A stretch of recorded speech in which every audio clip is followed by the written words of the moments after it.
Hey, this is Stephen Platinum, your friend in wrestling, with Platinum versus Impact from February 16th, 2021. And lo and behold, I've been watching Impact this time around since AEW crossover stuff, and I've stuck with it. But I have to say that first month was a series of missteps.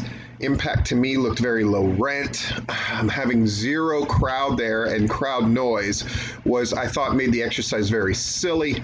And they didn't seem to be taking advantage at all of the AEW crossover thing or any of it. But last week was the best show that they put on, and the best debut that anybody has done of a monster in recent memory. And I'm talking WWE, AEW, anybody with Black Taurus.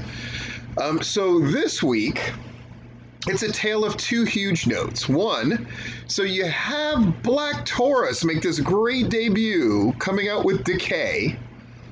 So do you have them wrestle on Impact? No. You have them wrestle in this pre-show called Before Impact, which I had no idea was fucking happening. Normally they just replay old TNA Impact stuff like they do after Impact.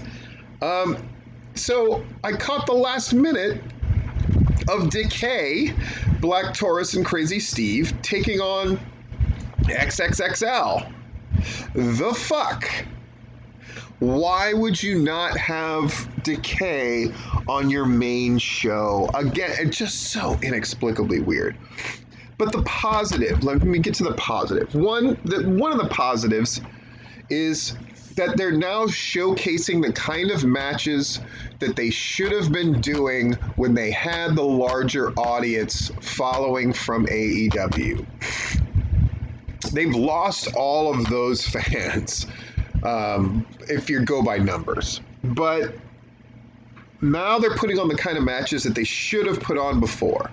The Josh Alexander against TJP match was really sensational. Daivari and Suicide versus Willie Mack versus Trey Miguel is exactly the kind of train wrecky match, but nonetheless done very well, that they should have had all along.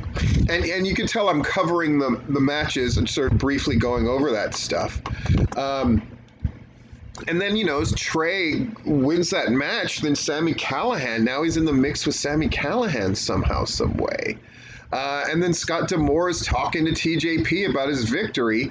And then Ace Austin comes in and wants an X Division title shot. So they're setting up all kinds of stuff. They're promoting future shows and all that kind of stuff. That's all good news. And the Tony Khan, Tony Schiavone thing was, again, spot on, looked really great, sort of highlighted this New Japan presence in AEW and in Impact, all that stuff.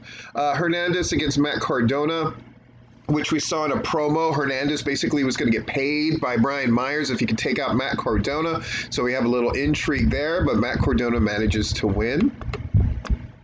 And then he gets a little promo spot. Then we get the commercial with Tony Khan and Tony Schiavone.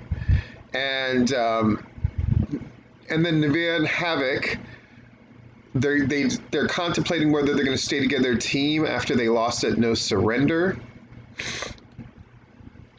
So people come in and say they want to team with one or the other, and then they make a match out of it. Match number 4, Reno Scum against Finn Juice. This one I just found the most inexplicable, but I guess they were kind of debuting stuff, so that's okay. Finn Juice, terrible name, manages to win.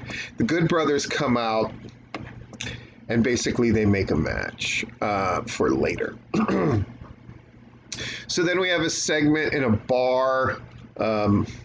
James Storm ends up breaking a bottle over somebody, and then they have some silly stuff, and then Swinger comes and is going to take him to Swinger's Palace. And I mean, again, nothing bad, and certainly they're spending far less time on this. Whatever happened to the wrestler's house and that other shit they were doing? It's Impact. It's just so inexplicable how they drop stuff.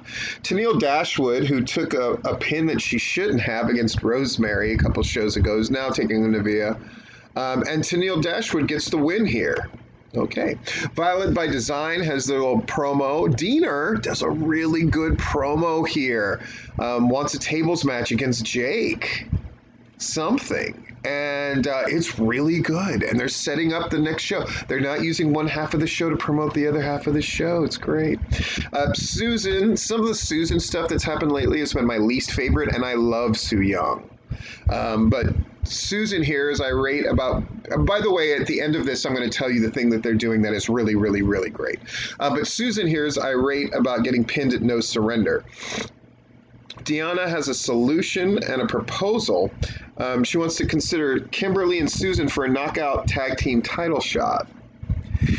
He thinks that next week they should face Jazz and Jordan Grace to earn that right. All makes sense to me.